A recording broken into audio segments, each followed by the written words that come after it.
Right, welcome to On Record. It's Scuzz TV. It's Matt Stocks here with Mike and Ben from Royal Blood. Gentlemen, you've got a new record coming out in a matter of days. By the time this goes out, it may even already be out.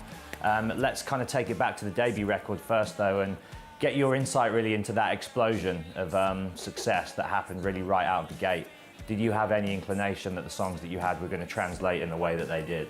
No. We were just making a couple of demos that just because we thought it would be fun. I remember the band's first ever meeting. We just discussed how we were going to make back the £500 we spent on the demos.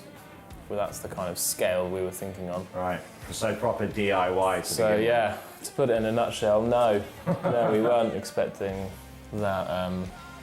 The Royal Blood roller coaster explosion. The recording of that album, what do you remember from it? Was it your first experience recording in a studio? Yeah, I mean, we weren't recording an album, we were just making demos, and the first half of the record was done in a couple of days, and then as the year went on, we kept going into the studio and demoing more things, and then by the end, we just threw it all together, really. We never thought we'd make an album. We just didn't think we had the facilities to make that happen. And yeah, to be in this position now where we're making another one is amazing, really. You must have had, after that success... No songs about the road. For me, it's a very unique position to be in, to kind of come from out of nowhere, be thrust into this limelight, and... Yeah. It's kind of make or break time, right? The character, the individual. Yeah, I guess, like, as amazing and as surreal those experiences are, it doesn't stop you or protect you or censor you from experiencing the same every day, feelings, highs and lows of what life throws at you. So, yeah, that to me was like a more honest thing to write about. Is this band very much U2, and will it remain U2? Is there ever the temptation or the urge, because you're talking about wanting to progress from the first album? Yeah. Did you ever think that in order to progress you might want to bring in other players, writers? I think so far it's felt more creative to resist that, and I mean we never thought we'd make another record, so it's hard to say what we're going to do next this early on, but I mean we're certainly open-minded to that, because at the end of the day we're just trying to make good music, and I don't think we would let something as trivial as that hold us back. It just so happens that these first two records is only Ben and myself because we thought it sounded better that way. So the moment it sounds better with more people in it, we'll do that, won't we? Yeah, I mean, why not? It's only music, There's no rules. There's no rules to it. Are you in that sense more liberated as a two-piece band? Because I think with, say, a 4 or 5 piece, it is almost more limited, if that makes sense. With two of you, there's so much freedom because it's such a kind of broad thing anyway. Yeah, I don't know. I think every band's different, and I don't know. The two-piece thing to us was never a topic of conversation. We were never interested in. We didn't think it was impressive really that there was two of us. We were more interested in writing good songs, and I think Ed Sheeran doesn't get grilled about, you're on your own all the time. How do you play stadiums on your own? It's well, just sing really good songs. But you don't get many bands that enjoy big success, you just don't. White Stripes is a key example, and but I think Black Keys, but I think it's just down to the songs really. I think that's what translates, and that's what moves people. I think you can't make a career out of a gimmick. No, but it's also a skill to create the sounds that you guys do.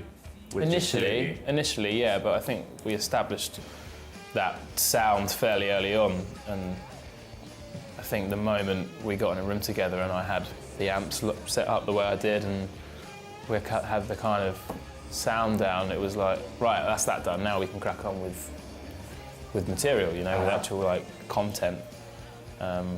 Anyone can go up there and make a load of noise. There's nothing skillful or impressive about that. it's what you do with it. I think that. Tell us about your unofficial third wheel then, Tom Dalgetty. Yeah. He is obviously at the moment at the forefront. Mystery of, guest. He's at the forefront of a lot of contemporary rock and roll, from Killing Joke all the way through to Ghost, Dinosaur Pilot, Turbo Wolf. Yeah. He did the first album. Did he co-produce this record? What's the sort of working team behind? He produced 2 songs off this record. Right.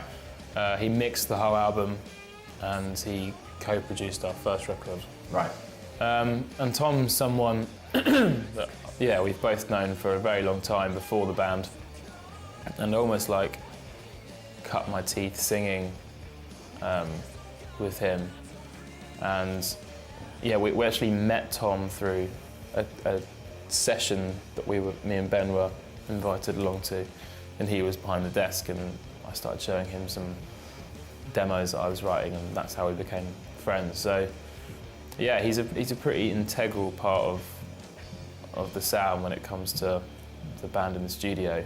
And yeah, we've just months there, which is longer than we'd ever thought we'd spend in the studio, but it just gave us that freedom to experiment a bit more and yeah, spend time getting really into fine detail with the recordings. In terms of the music which perhaps inspires you two as humans through life, what are you absorbing on a day-to-day basis that perhaps feeds in either consciously or unconsciously into what you do in this band and this project? I think it's like a variety of music, more so now than before.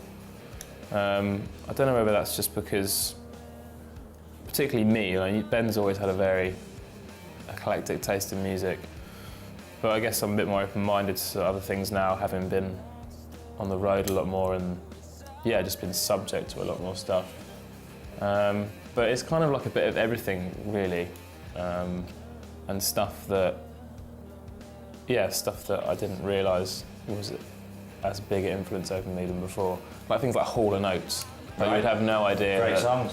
Yeah. that like that's an influencer for some of the songs on the albums, but I know they are in my own way, if that makes sense. Yeah, yeah. But on paper, I know that sounds weird. What about you, Ben? Yeah, the same really. I listen to everything, so yeah, you don't really know what. It's not like one thing, is there? It's No, and especially for Royal Blood, I would not know what I listen to inspires my drumming in that. It's not until like later on you kind of realise. Yeah. You know what I mean? Yeah, So yeah.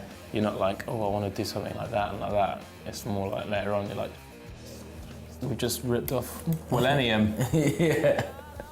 You met Robbie?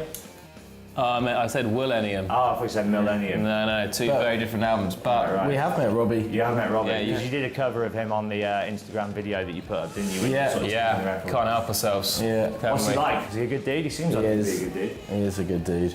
It was a brief meeting, but he looked good, he smelt good, Yeah. and he's a fantastic performer. There you go. Robbie.